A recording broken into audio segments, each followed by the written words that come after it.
After watching this video, the way you interact with ChatGPT will change forever. And this is a promise that I have for you. Joseph Rosenbaum is the prompt engineering genius behind this single prompt that you can implement today to supercharge your ChatGPT environment. I already applied this myself and it's an absolute game changer. And in this video, I will show you exactly how to add it to your ChatGPT. And the good news is that this approach will work if you have the Plus version of ChatGPT, but also if you're using the free version. At the end of this video, I will also show you how I'm using this hack to create my personal data analytics assistant, but bear in mind that the amazing feature of this AutoGPT is that you can apply it in whatever use case you can think of. So without further ado, let's get started. So if you have been using ChatGPT, you probably understand by now the importance of your prompt, since that is basically the only input you give to the chat to get the result you're aiming for. And this is why the whole field of prompt engineering is becoming more and more popular now. And for those of you who don't know, prompt engineering refers to the practice of designing and refining prompts to obtain better and more accurate or more specific responses from a machine learning model like a large language model. The objective here is to guide the model's behavior by formulating queries, statements, or other inputs in a way that maximizes the likelihood of generating a useful output. Now, there are different techniques to create the perfect prompt, and one that I really like is this one framed by Jeff Su, that basically says to take care of persona, context, task, exemplar, format, and tone to receive a great result from ChatGPT. Now, the problem of this approach is that we, or at least myself, don't have time to generate such a complex prompt and take care of all these elements. And this is why there is now a much better solution. Joseph Rosenbaum, a genius prompt engineer, has created a revolutionary prompt called Synapse Labs that aims to transform the way people use AI. The prompt works by understanding the user-specific goals and generating a personalized prompt expert to guide us through the process. And the prompt is divided into stages, with Professor Synapse acting as the conductor to gather context and generate the perfect prompt agent for the user. Okay, so the single prompt that you need to get started is this one here that you will also find in the video description. As I said before, you can use it in the free version of ChatGPT just by starting a conversation with the prompt. But if you have the Plus version of ChatGPT, the suggestion is to input the prompt in the custom instructions that you have on the bottom left, so that I will automatically trigger it for all conversations you have with the chat. And if you want, you can switch it off at any time. Now, without going into the details of the prompt, the key thing here to know is that you will now start to interact with the so-called Professor Synapse, which will gather context, and so it will start by asking you questions to gather relevant information and clarify your goals. And this ensures that the service is aligned with what the user wants to achieve. Then it will initialize the Synapse COR, and so once the user goals are clear, Professor Synapse summons an expert agent suited for the task. And this agent provides a step-by-step plan articulated in a structured format to guide the user towards the goal. And the interaction is made even smoother through the use of specific commands. And so you have the start command, you have the save, which is something actually very useful because it summarizes progress and provides next steps based on a SMART goal framework. And this is helpful because ChatGPT, after a certain amount of words or tokens, forgets the context of the conversation. Then you can use reasons to have detailed reasoning on how to proceed. You can use settings to allow users to update their goal or switch to a different expert agent, and even new to reset the interaction and forgetting all the previous inputs. But all of this becomes easier if I show you how it works. So let's say that I'm currently looking for a data analytics job and I started interviewing for a company and they asked me to complete a business case at home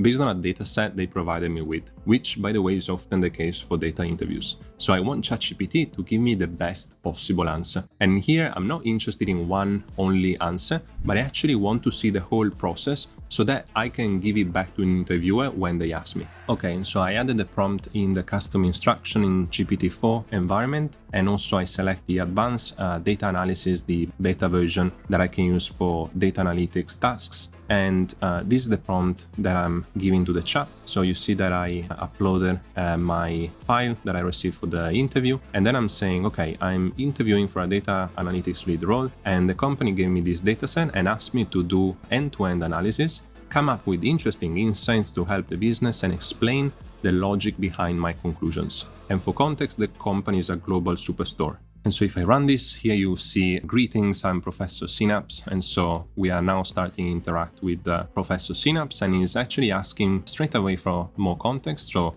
What is the deadline for this analysis? Do you have any specific questions? Are there any particular tools you like to use for this analysis? And what level of expertise do you have in data analytics? And so this is my reply. So number 1, today. Number 2, no. Number 3, also no.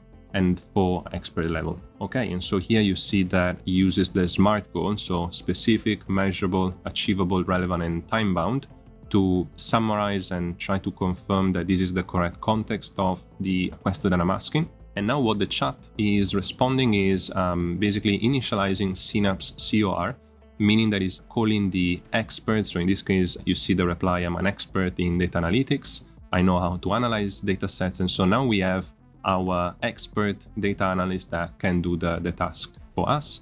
And also, as you can see, he lists down all the steps that he's going to take to answer the question. And so the first thing that he does is actually doing a kind of a exploratory data analysis, and so summarizing all the rows that we have in the data set. And the amazing thing here is that actually I provided the chat a zip file. And so what it does also for me is unzipping the file. So I don't have to do that myself, maybe using a third-party app and then, uploading the CSV file. Okay, and so after that, he's proposing to do some data cleaning and pre-processing. And so as you can see in the response, he found that postal code column has 11 missing values.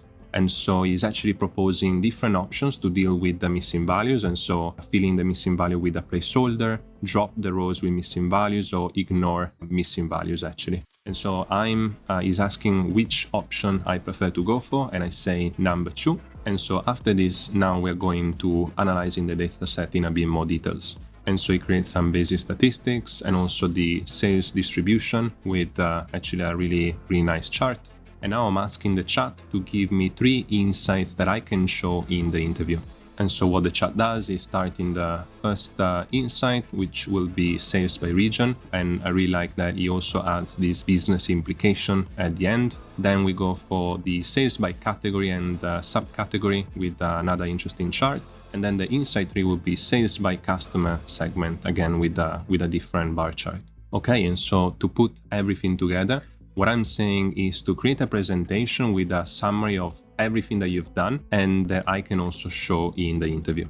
And so here, as you can see, it says that the PDF presentation has been updated, and it gives me the link of the PDF that he has created. So I'm going to open it in a second. And the PDF includes a summary of the data cleaning process and exploratory data analysis, the 3 insights with the charts, and also the advanced recommendations based on those insights. So I'm going to click on the presentation, and this is how it looks like. So first slide with just the title. Then we have a very quick data cleaning summary with everything that he has done. Also the exploratory data analysis summary with the key results. And also the first insight, so the sales by region with the chart. The second insight, so sales by category and subcategory, also with the legend, pretty nice. Insight 3, sales by customer, all using the same blue color palette. And then at the end, the advanced recommendations, and so 3 key bullet points that are kind of the conclusion of my analysis. And so to sum it up, using Professor Synapse offers a more structured and guided approach compared to using ChatGPT in the usual manner. And the key difference is that it's goal-oriented, so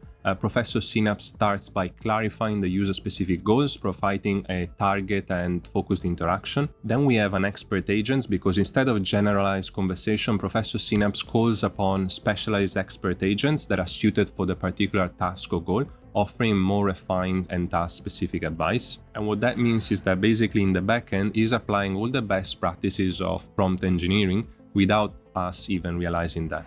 And then we have the step-by-step guidance. And so the expert agents outline a detailed plan, breaking down complex tasks into manageable steps. And they work alongside Professor Synapse to assist the user until the goal is accomplished. And well, actually, we also have the user commands. And so you have the ability to control the interaction through specific commands like save, reason, or settings. And this is it, guys. I'm super curious to see in the comments what you think about this powerful way to supercharge ChatGPT. And as always, if you learned something new in this video, make sure to subscribe to the channel, as I will do more and more content on how to use AI to make us better in data analytics and data science. And well, enjoy the rest of your day. Ciao for now, and see you in the next one.